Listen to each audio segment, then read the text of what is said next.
June 1944. Amid the dark waters of the Atlantic, a Japanese steel monster moves silently. On board, a cargo so dangerous that, if it reached its destination, it could have changed the course of World War II.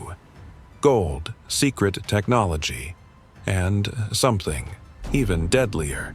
But something happens. The I-52 disappears into the depths of the ocean, carrying secrets that would only be discovered decades later. After all, what was this submarine transporting that was so important? Could it have changed history as we know it? And the most intriguing question, was the entire cargo really found? Stay until the end, because this story is much more than just a shipwreck. It is a mission that could have redefined the world as we know it.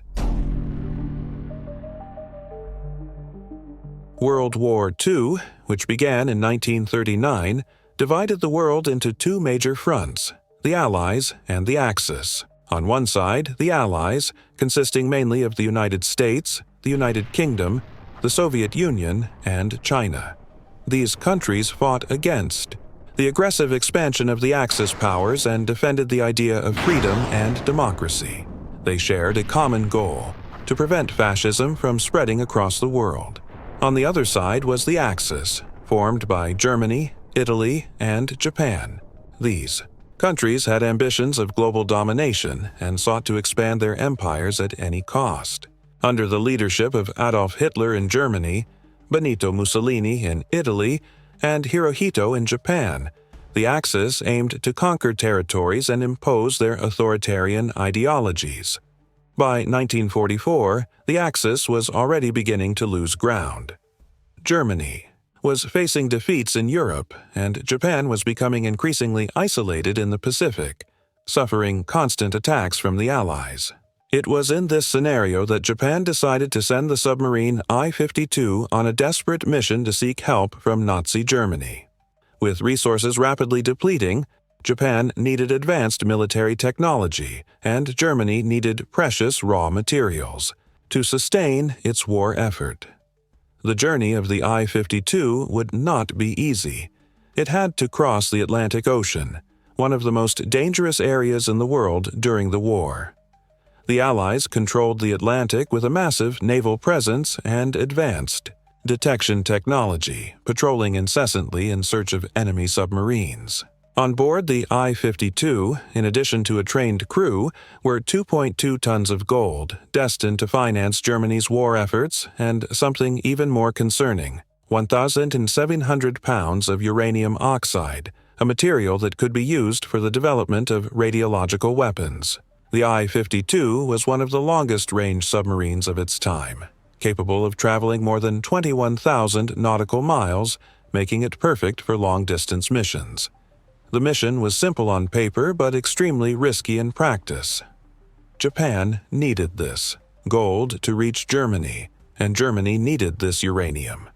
If the operation succeeded, the course of the war could change drastically. But the Allies were alert, and the hunt had already begun. Inside the I-52 submarine, hidden among tight compartments and dark corridors, was a cargo that could turn the tide of the war. 2.2 tons of pure gold. But why so much gold? Simple. In wartime, paper money isn't worth much. Gold, on the other hand, is a universal currency, accepted anywhere in the world. Japan was sending this treasure to the Nazis as payment for something even more dangerous: advanced military technology and state-of-the-art weaponry. But gold wasn't the scariest item on board. There was something far more sinister in its holds: 1,700 pounds of uranium oxide. This highly radioactive material could be used to build a dirty bomb, a radiological weapon designed to spread contamination on a large scale, rendering entire areas uninhabitable and causing panic among the enemies.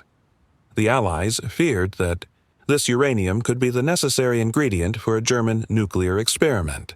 If it reached Germany, it could mean a dark turn in the conflict. The I-52 was not just an ordinary submarine carrying valuable cargo. It also carried some of the most closely guarded technological secrets of World War II. Among them were Enigma coding machines, used by the Nazis to send encrypted messages that the Allies found extremely difficult to decipher. In addition, the submarine carried tungsten and molybdenum, rare metals crucial for producing high-strength steel, essential for tank and warship armor. These materials could give Germany a significant advantage in producing more durable and efficient weapons. Allied intelligence intercepted messages indicating that the I-52 was transporting technology so advanced that it could change the course of the war if it fell into the wrong hands.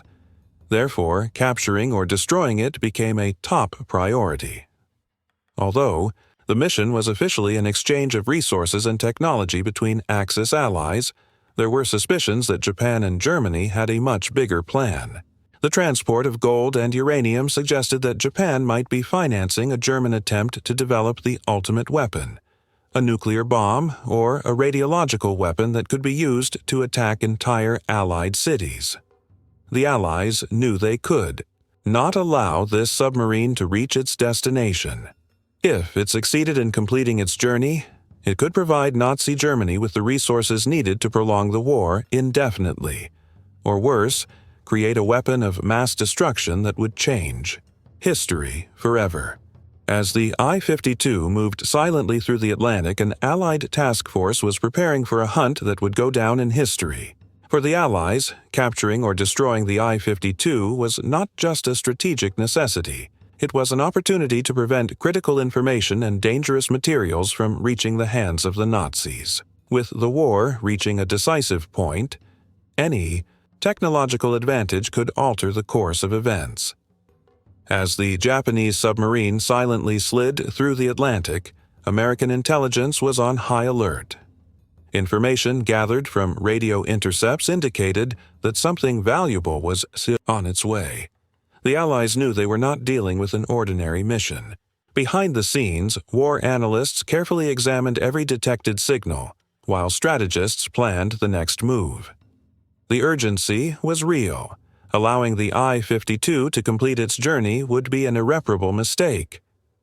The Atlantic was vast and treacherous, and the I-52 knew how to use it to its advantage. Every turn in its route, every change in speed was an attempt to evade the watchful eyes of the Allied fleet that ceaselessly patrolled the waters. Merchant ships, radio waves from other vessels, and the natural forces of the ocean created a chaotic and unpredictable environment.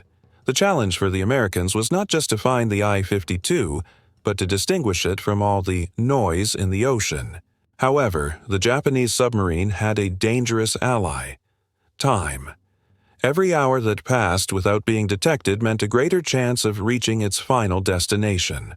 And while the Allies adjusted their tactics, the crew of the I-52 remained steadfast, relying on stealth and vast navigation knowledge to stay in the shadows. After days of intense searching, the patience of the Allies was finally rewarded. A faint, almost imperceptible signal appeared on the radars. The tension aboard the Allied ships instantly rose. Had they finally found their target? The I-52 crew, unaware they were being hunted so closely, continued their journey, oblivious to the fact that experienced hunters were just waiting for the right moment to strike. Every move by the Allies was meticulously calculated. They knew they couldn't miss this opportunity. A single failed attempt could cost the entire mission. Communications were kept to a minimum, and on the deck of the USS Bogue, attentive eyes monitored every variation on the sonar, every strange beat that could mean they finally had the I-52 in their sights. The hunt was reaching its climax, and the I-52 had no idea that its greatest enemy was not the sea, but the deadly silence approaching. The night of June 23, 1944, seemed calm in the Atlantic, but for the crew of the I-52, the calmness concealed an invisible danger. The Japanese submarine continued its course, unaware that above the dark waters, aircraft from the USS Bogue aircraft carrier had already locked onto it.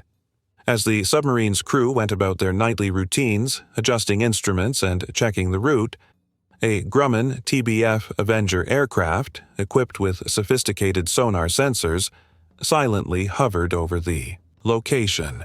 Within seconds, the darkness was shattered by intense explosions. Depth charges were dropped with surgical precision. The first explosion shook the hull of the I-52, throwing crew members against the walls and equipment. Alarms echoed through the compartments as engineers desperately tried to control the damage. But there was little they could do. A second wave of explosions hit the submarine directly. This time, there was no turning back. The I-52 began to sink, taking with it its secrets and its crew. Water flooded the compartments with brutal force, extinguishing the lights and leaving only the desperate sound of metal collapsing under. Ocean pressure. The radio fell silent.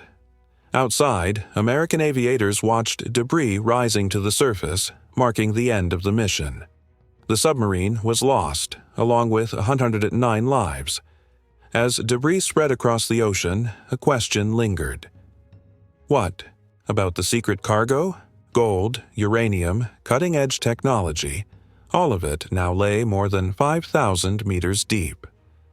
On the Allied ships, officers celebrated the victory but also wondered what exactly they had just prevented. Unconfirmed reports suggested that the I-52 carried enough material to change the course of the war, and now that material was at the bottom of the Atlantic, inaccessible and shrouded in mystery. Aboard the USS Bogue, sailors recovered a few fragments of the submarine, but nothing that confirmed the true nature of the cargo. Later, Japanese documents would confirm that the gold and uranium were indeed aboard. The problem? No one would ever see them again. Despite the successful interception, the Allies could not relax.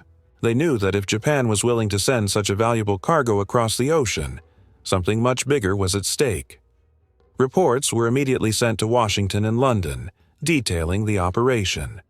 The feeling was one of relief for having prevented a possible catastrophe, but also of unease.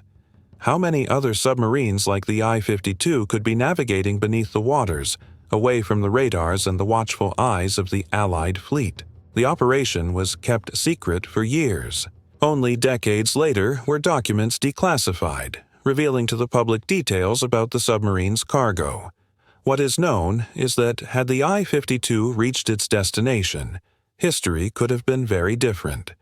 The I-52 is still considered one of the greatest sunken treasures of World War II, and modern expeditions continue attempting to locate the wreckage and its valuable cargo. The news of the destruction of the I-52 quickly reached the Allied High Command.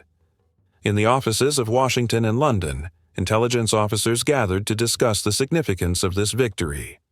Among them, a young analyst could not hide his relief. If that submarine had reached its destination, we'd be dealing with a completely different war now. On the other side of the world, in Japan, the impact was devastating. The mission's failure meant not only the loss of valuable cargo, but also the collapse of one of the Axis's last support lines. The ambitious resupply plan between Japan and Nazi Germany, known as the Yanagi missions, suffered a fatal blow. Without the strategic resources that the I-52 was transporting, Japan found itself even more isolated and vulnerable. A Japanese officer, upon receiving the news, sighed deeply and murmured to a colleague, "It's like losing a war without firing a single shot." After the loss of the I-52, further attempts at exchanges between Japan and Germany were drastically reduced, as it became evident that the Allies had mastered interception tactics. In Japan, the admiral responsible for the I-52 mission faced a room full of high-ranking officers. The silence was oppressive. Finally, he spoke in a heavy tone. "We lost not just a submarine. We lost our hope." The loss of the I-52 was more than a logistical setback. It was a devastating psychological blow. Japan, already cornered in the Pacific, was counting on the submarine's cargo to keep the hope of a turnaround alive. The gold was crucial to finance military and diplomatic operations, while the uranium could have provided an unprecedented technological advantage. For Japanese sailors, the news spread quickly through the ports. A young recruit, upon hearing about the sinking, asked a veteran, "Do we still have a chance to win?" The veteran simply shook his head and looked out to sea, without responding. For the Allies, the destruction of the I-52 was more than just a battlefield victory. It was a strategic breakthrough that changed the course of the war. With Japan even more isolated, the Allied forces gained a significant morale boost. In a secret meeting in London, a British officer smiled and said to his American colleague, "We've just sunk a key piece of the board." The Allies' dominance over the Atlantic was solidified, allowing resources and troops to be transported with greater security. Furthermore, the successful operation led to new anti-submarine warfare tactics, improving Allied naval capabilities. The interception of the I-52 was one of the most successful cases of electronic warfare and intelligence in World War II, proving the importance of dominating encrypted communications. The consequences of the destruction of the I-52 were felt on all sides of the conflict. For the Allies, it was a crucial victory. For Japan, it was a cruel reminder that they were fighting a war that already seemed lost. Now, one question still lingered. Do the wreckage of the I-52 still hold secrets deep beneath the ocean? Decades passed since that fateful night in the middle of the Atlantic. The world changed, empires fell, but the I-52 remained where it sank, silent, more than 5,000 meters deep.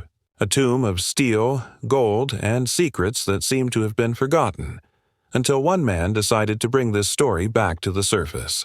Paul Tidwell, a maritime explorer and former U.S. Navy officer, became obsessed with the I-52.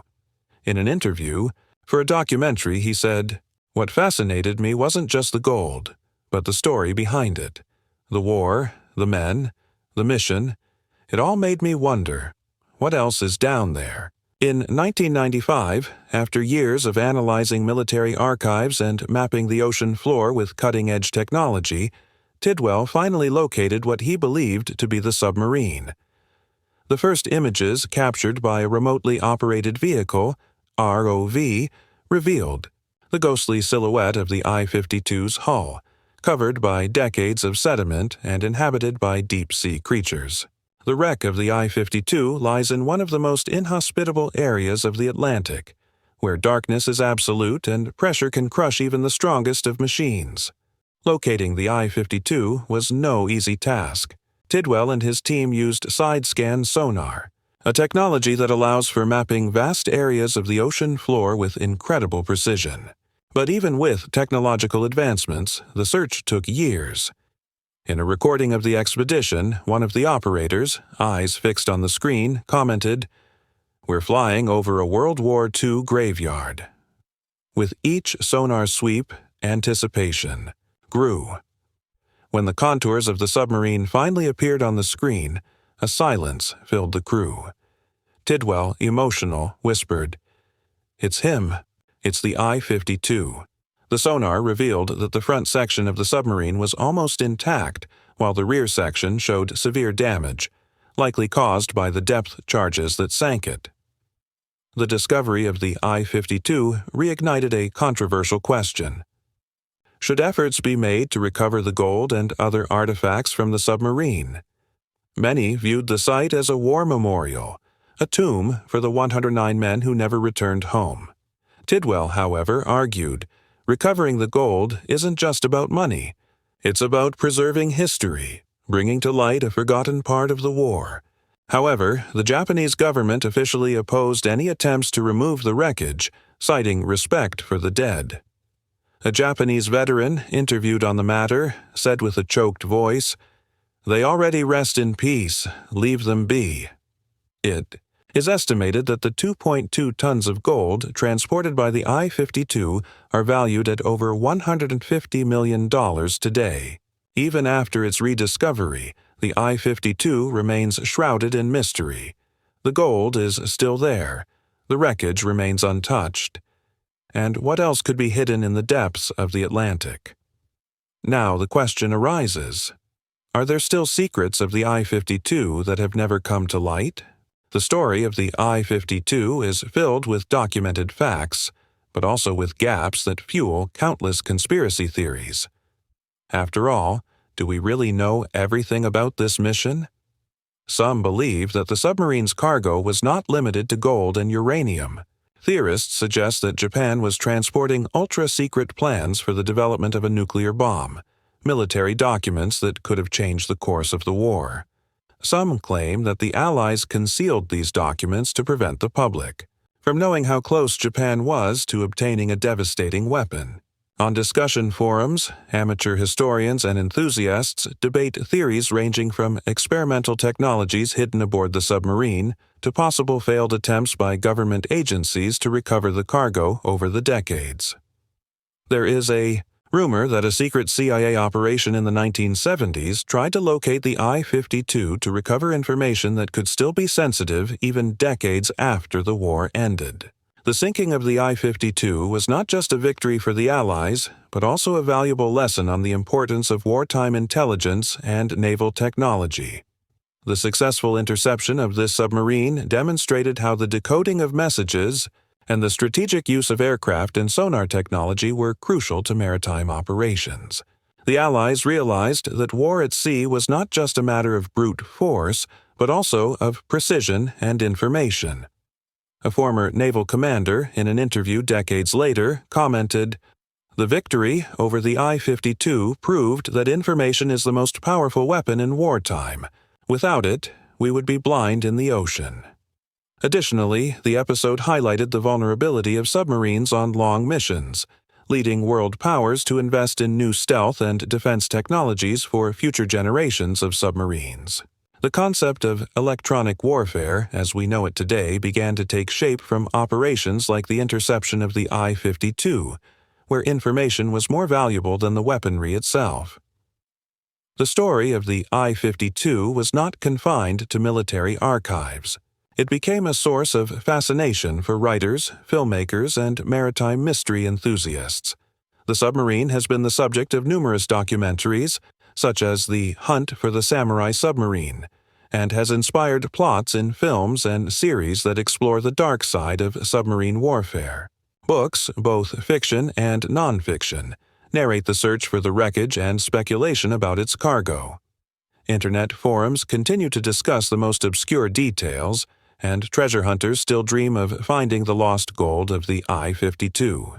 In 2005, a popular naval warfare video game included a mission based on the I-52, where players had to locate and intercept a Japanese submarine carrying precious cargo. Now, take a moment to imagine. What if the I-52 had managed to cross the Atlantic undetected? What would have happened if that deadly cargo of uranium and cutting-edge technology had reached Nazi Germany? The answer to this question is terrifying.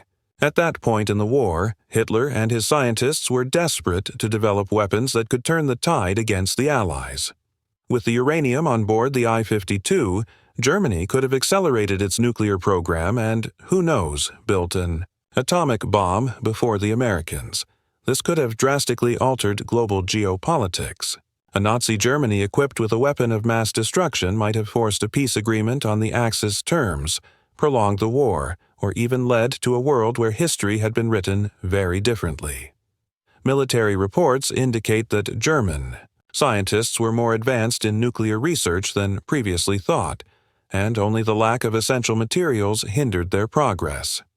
If the plan had succeeded, Japan could have received new German technologies, strengthening its naval and air forces.